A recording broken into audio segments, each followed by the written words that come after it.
So hi, welcome back. Yeah, I moved the cam. Okay, so as you can see here in the second video, I'm just showing you how you have first name and last name for your students. So you can easily ask your students to add their names. You can print this list or you can do it yourself and you actually have first name last name enter. Now you want to make sure that every class list might have might sorry will have the information of your students. So there's another way you can do it. Let me just duplicate the page here.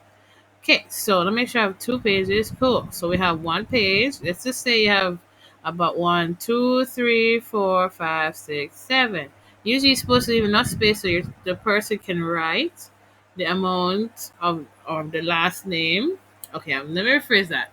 Enough space so the student or you can write their names on the list. Some people tend to do a different way to like shorthand name and then put another class list in the book. I was saying before because some places do sell registry books for students, so it'll be easier to do, but this is the simpler way.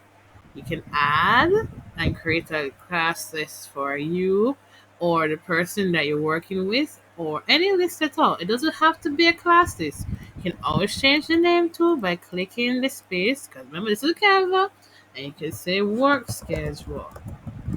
Okay, you can say that for example. Work schedule. Yeah, extend it.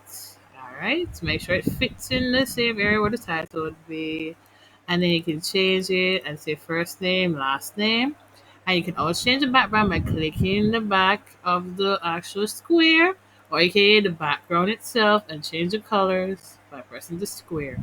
So it can be a classes or a work schedule to be simplified, but sorry, you're right there.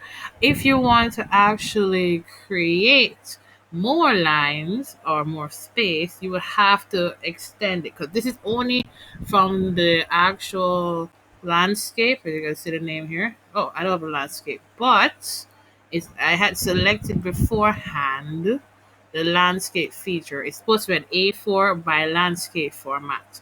So the resizing will usually tell you how much it is. You can always pick that. So the inches. So you have this original size here is 11.693. So that's 8.268. In other words, you have to round off the number to 12 by 8. So if you want to do it this way, that'll be easier. And if you want to add a third option, like an email or address, you have to shrink the lines.